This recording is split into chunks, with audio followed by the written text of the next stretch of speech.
Bismillahirrahmanirrahim. Assalamualaikum warahmatullahi wabarakatuh.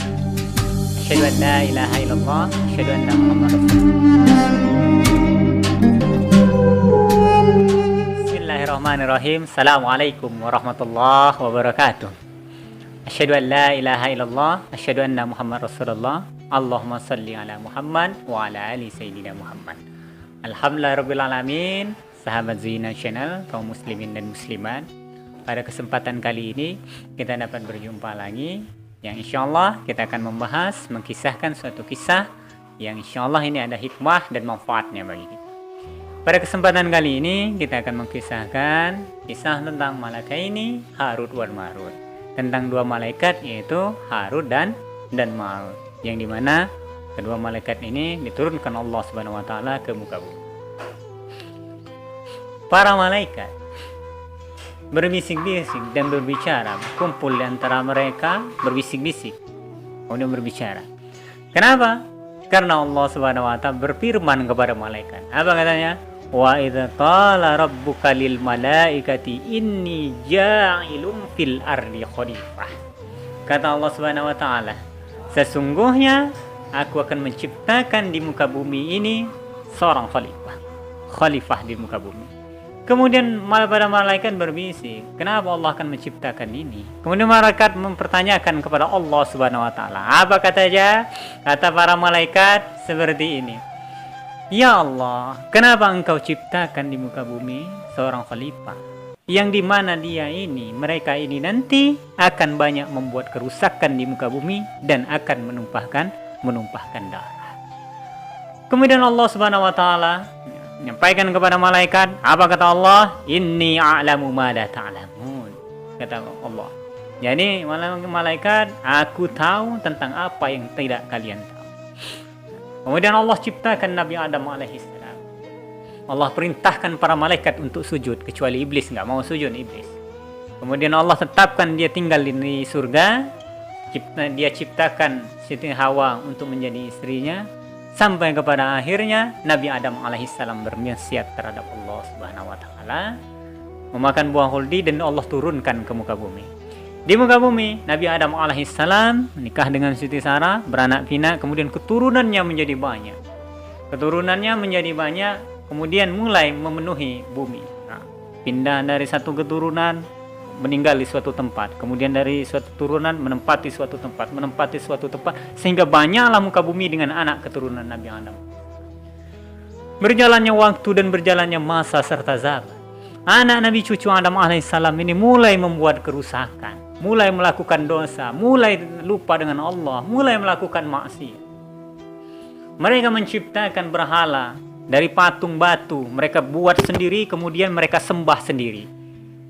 Kemudian mereka mencuri harta saudaranya, mereka membunuh saudaranya, bahkan mereka membuat kesia-siaan yang sangat banyak sekali. Inilah anak garis keturunan Adam. Sedangkan malaikat di atas sana memegang buku amal dan mencatat segala amal anak keturunan Adam ini, catat seluruhnya. Yang dimana catatan ini sudah mulai gelap, catatan ini sudah mulai hitam, penuh dengan dosa anak cucu Adam alaihissalam. Sehingga bergumamlah para malaikat, bagaimana manusia ini? Bagaimana mereka ini? Mereka ini khalifah di muka bumi.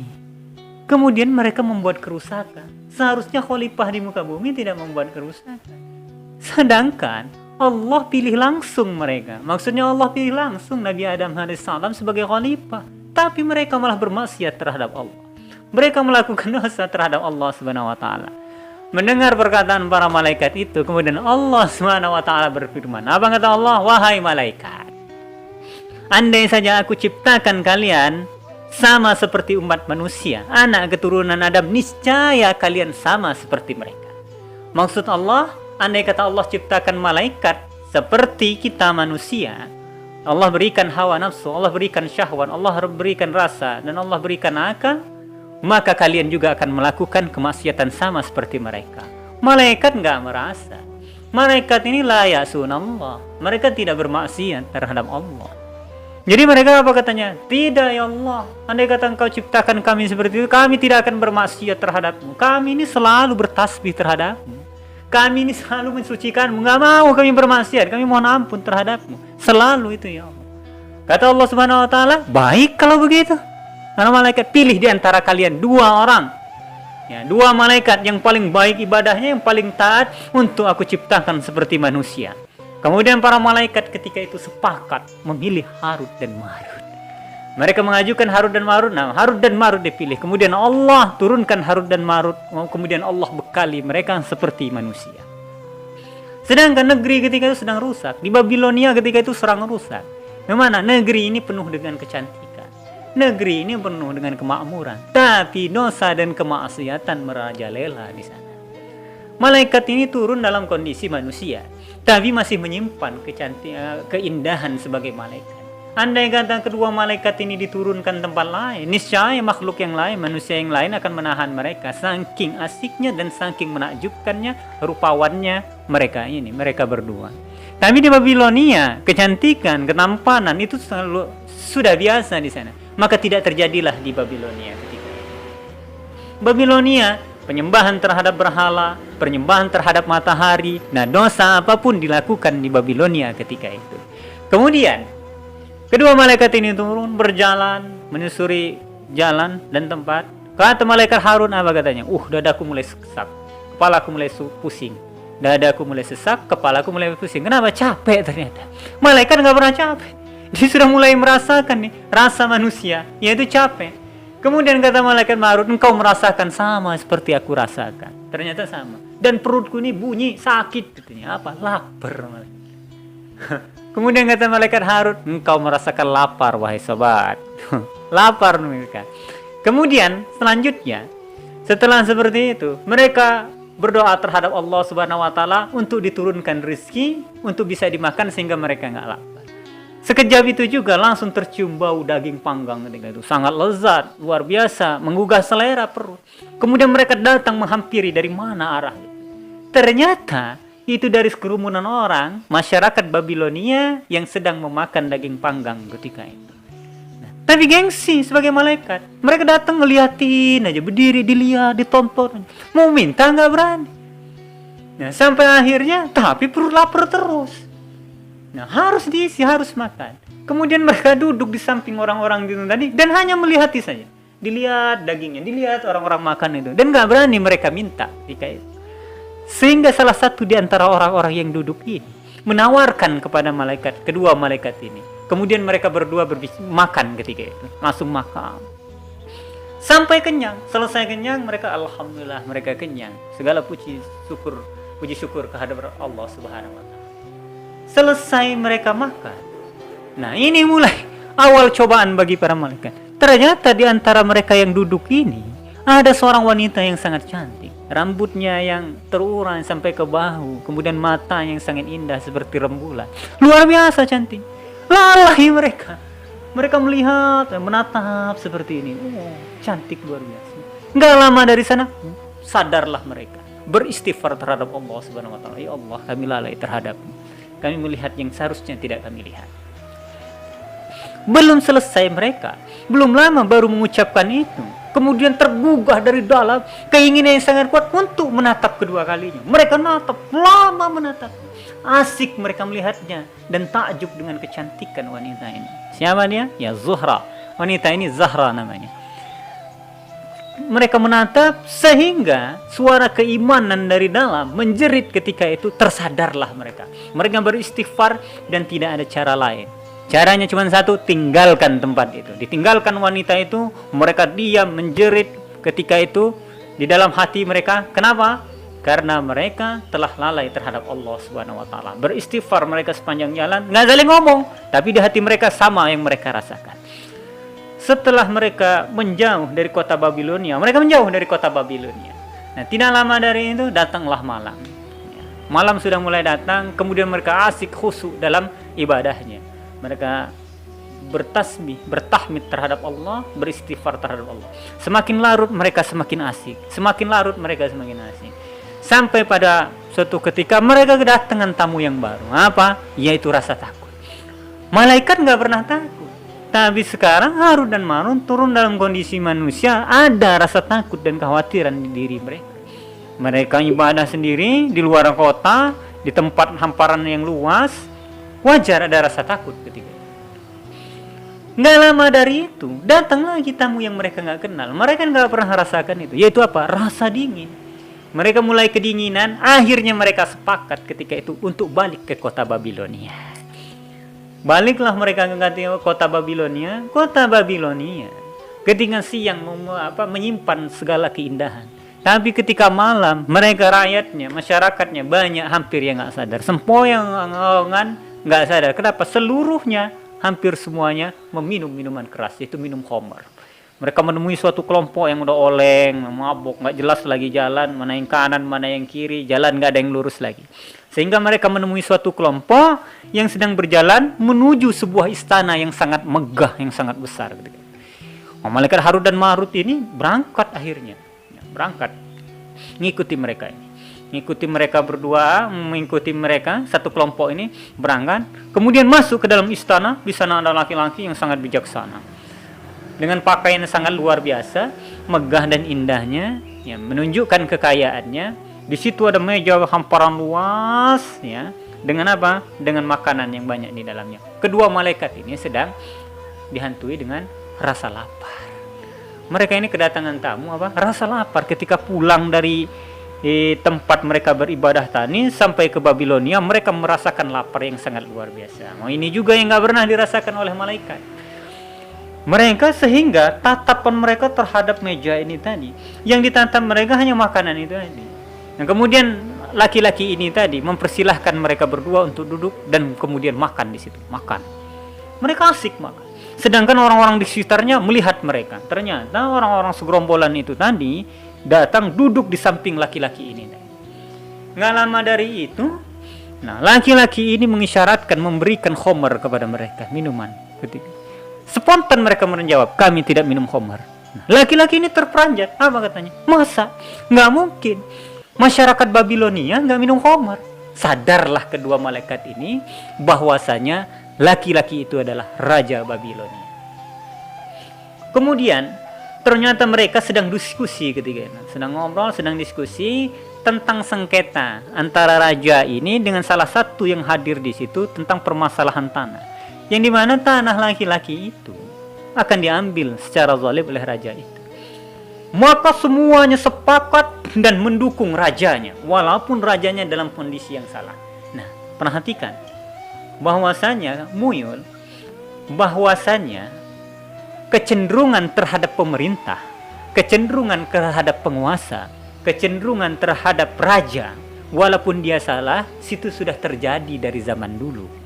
Jadi para menteri dan gubernur-gubernurnya ini tahu kalau raja mereka salah, tapi mereka tidak peduli. Mereka cenderung seluruhnya memihak kepada raja, tapi raja ketika itu tidak mendengarkan para menteri dan ini. Raja ini terus menatap kedua tamunya. Kemudian dia berkata, tidak, untuk hari ini, perkara ini akan aku serahkan kepada kedua tamu kita. Maka spontan mata ngeliat. Spontan tertuju kepada tamu dua ini. Siapa orang dua? Kenapa raja pengen minta keputusan terhadap mereka berdua? Mereka dak-dikduk tegang ketika itu. Dan mereka sangat yakin bahwasanya dua laki-laki ini pasti berpihak kepada raja. Mereka nggak tahu kalau kedua laki-laki itu adalah malaikat. Di dalam diri malaikat nggak ada kecuali keadilan. Selesai mereka makan, kemudian mereka memutuskan. Apa yang diputuskan? Sesungguhnya tanah ini adalah milik orang ini. Sedangkan raja mengambilnya secara zalim. Kemudian mereka tetapkan bahwasanya raja di pihak yang salah dan di pihak yang zalim ketika itu. Terperanjat, kaget seluruh orang yang hadir di situ. Mereka bingung. Berani amat ini dua orang. Nantang raja, nantang penguasa, nantang pemerintah. Ketika itu, nantang. Mereka bingung, kemudian mereka tegang. Menunggu fatwa dari rajanya. Menunggu titah dari raja. Oh, jangan-jangan biasanya hukum pancung ini. Biasanya hukum mati. Kemudian rajanya diam. Tidak lama lagi dari itu, kemudian dia berbicara dengan sangat berwibawa. Apa katanya? Mulai hari ini, kalian berdua aku angkat menjadi hakim di Babilonia. Masya Allah. Ini ketika berbicara kejujuran, ternyata beda dengan yang diharapkan oleh para menteri dan para gubernur ini. Bahkan malaikat Harut dan Marut dijadikan hakim ketika itu. Maka mereka keluar para menteri dengan sangat kecewa. Karena apa? Bukanlah hukuman, malah mendapatkan kedudukan yang sangat tinggi. Mulailah Harut dan Marut ketika itu tinggal di kerajaan istana yang sangat indah dan sangat megah ketika itu. Mereka bertasbih bersyukur kepada Allah Subhanahu wa taala. Di malam harinya mereka merasakan sesuatu yang baru. Apa katanya? Wah, ini ada yang rasa yang beda ini. Apa? Apakah aku ini pengen mati, kata Harut dan Marut? Apakah ini kematian? Kata yang satunya, mungkin bukan ini kawan. Kenapa? Mataku ini sangat berat, nggak bisa dipaksakan untuk bergerak. Badanku udah susah bergerak, ngantuk. Malaikat nggak pernah ngantuk. Malaikat nggak pernah tidur. Sehingga mereka lirih-lirih berbicara, ngobrol, tertidurlah mereka berdua. Keesokan harinya mereka bangun, kemudian mulailah menjadi hakim Babilonia. Segala keputusan, segala permasalahan ketika itu mereka selesaikan dengan sangat adil, sehingga tidak lama tersohorlah nama mereka berdua dengan penuh keadilan ketika itu. Penuh keadilan, sangat luar biasa. Kedua malaikat ini langsung tersohor. Kenapa? Karena keadilannya tidak pernah mereka memutuskan suatu perkara kecuali hanya dengan keadilannya. Nah, suatu ketika timbullah cobaan lagi, yaitu apa? Datanglah wanita tadi si Zahra kepada mereka membawa kasusnya. Kemudian wanita ini dengan asiknya bercerita, mengisahkan tentang kasusnya. Kedua malaikat ini bengong yang liatin. Kenapa? Nggak masuk yang diceritakan, yang dilihat hanya kecantikannya. Bengong aja. Udah lama dari itu beristighfar lagi, ngelihat lagi. Nah, setelah selesai dia menceritakan, ini Zahra ini menceritakan, biasanya kebiasaan mereka setelah mereka mendengarkan suatu putusan, mereka langsung menetapkan hukumnya ini apa, ini begini, keputusannya apa. Itu enggak. Apa katanya? Kedua malaikat ini, Harut berkata, besok kamu kembali lagi. Ini agak sulit, kasus kamu ini agak sulit, maka akan kita pelajari dulu. Wah, terjadi. Hukum seperti ini terjadi di zaman kita ini. Walaupun sudah jelas, wah ini akan kita pelajari lagi besok. Setelah wanita ini pergi, kata Marut, celaka engkau Harut. Kenapa kamu suruh besok? Kenapa enggak kita putuskan langsung? Wah, saya enggak sanggup kawan. Enggak tahu, itu di luar kemampuan saya. Dorongan hawa, dorongan syahwat. Kemudian besoknya disuruh datang lagi. Sedangkan para malaikat ini, sebelumnya, setiap mereka selesai memutuskan perkara, mereka langsung sholat dan bertasbih serta bersyukur terhadap Allah. Setiap habis selesai menghakimi, mereka bersolat kemudian bersyukur terhadap Allah Subhanahu wa taala. Nah, kali ini lalai mereka. Keesokan harinya datanglah ini wanita ini, mereka dengarkan kemudian mereka putuskan, tapi nggak adil. Lebih cenderung kepada Zahra ini tadi keputusannya. Lebih cenderung kepada wanita ini tadi. Selesai dari keputusan itu, Zahra pengen keluar. Mau kemana kamu? Ditanya sama mereka. Sudah tertarik mereka. Mau kemana? Saya akan ke kuil. Ketika itu Babilonia menyembah matahari. Mau apa? Nyembah matahari. Ayo ikut bersamaku. Ngapain kami ikut bersama kamu? Nyembah matahari. Wallah, kami tidak akan menyembah selain Allah, kata mereka. Berangkatlah. Keesokan harinya, di malamnya mereka lalai untuk sholat, kemudian berzikir. Keesokan harinya mereka mendatangi Zahra. Kemudian bertamu. Zahra memberikan khamar. Mereka nggak mau. Kemudian Zahra marah. Mereka pengen berdamai, syaratnya minum khamar. Minum khamar lah. Ketika minum khamar, ketika khamar sudah menguasai kepala mereka, kesadaran sudah mulai sedikit, maka terjadilah apa yang tidak diinginkan. Mereka melakukan perbuatan yang tidak layak dalam riwayatnya. Kemudian datang orang yang mengetahui perbuatan mereka, takut. Nah, orang ini menyebarkan apa yang mereka lakukan karena mereka sebagai hakim ketika itu, sehingga ada dorongan dari mereka untuk membunuh laki-laki itu. Kemudian laki-laki itu mereka bunuh. Selesai dari sana, mereka sadar. Ketika sadar, beristighfar dan nangislah mereka terhadap Allah Subhanahu wa taala. Maka di sini ada riwayatnya. Ada yang Jibril mendatangi mereka menangis, kemudian Jibril pun menangis. Apa yang membuat kalian hanyut? Kata Jibril sambil menangis. Ada juga yang mengatakan mereka mendengarkan suara dari langit, kalian memilih siksa dunia atau siksa akhirat. Nah, jadi pelajaran dari malaikat Harut dan Marut ini, ya, malaikat yang penuh dengan ketaatan terhadap Allah Subhanahu wa taala, Itu dikarenakan para malaikat tidak memiliki hawa dan nafsu. Sedangkan manusia diberikan hati yang berbeda-beda, hati yang berbolak-balik, diberikan syahwat, kemudian diberikan akal. Ketika kondisi itu terjadi kepada Harut dan Marut, maka seluruh para malaikat beristighfar kepada Allah, kemudian bertahmid kepada Allah, kemudian bertasbih kepada Allah Subhanahu wa taala. Kemudian mereka kagum terhadap manusia. Apa? Manusia dipenuhi dengan hawa nafsu dan kekejian. Hawa nafsu yang keji, yang mengarahkan kepada ketidaktaatan terhadap Allah, kemaksiatan terhadap Allah, tapi sebagian masih bisa melawannya. Maka kata para malaikat, mereka sangat bangga dengan manusia. Maka ini pendapatnya sebagian ulama, itulah dalam surat Asy-Syura ayat 5. Apa? Wal malaikatu yusabbihuna bihamdi rabbihim wa yastaghfiruna liman fil ard. Dan para malaikat selalu bertasbih kepada Allah Subhanahu wa taala, dan mereka memintakan ampunan kepada penduduk bumi, anak cucu Adam alaihissalam. Baiklah saudara-saudara kaum muslimin dan muslimat, insyaallah cerita ini ada hikmahnya, di mana kita tidak bisa memandang lemah atau menyepelekan sesuatu perkara yang ditetapkan oleh Allah Subhanahu wa taala terhadap makhluk yang lain. Boleh jadi apabila perkara itu ditetapkan kepada kita, kita juga tidak sanggup seperti makhluk itu. Maka tidak bisa menyepelekan perkara hal apapun di luar yang ditetapkan Allah kepada kita. Yang kedua, malaikat itu bukan manusia. Malaikat tidak diberikan nafsu, malaikat tidak diberikan akal, malaikat tidak diberikan rasa lapar. Malaikat itu suci, tugasnya menyembah Allah Subhanahu wa taala. Selanjutnya, lebih baik sering beristighfar terhadap Allah Subhanahu wa taala daripada tidak bertobat kepada Allah Subhanahu wa taala. Inilah insyaallah bisa kita ambil hikmahnya. Nah, hikayah ini atau cerita ini, hikmahnya insyaallah ada bagi kita. Kemudian cerita ini banyak di kalangan kaum muslimin, versinya pun banyak. Maka ambil yang kita yakini, ambil yang kita sangat benar-benar yakini. Itu saja. Terima kasih. Aku qauli hadza, astaghfirullahalazim. Assalamualaikum warahmatullahi wabarakatuh.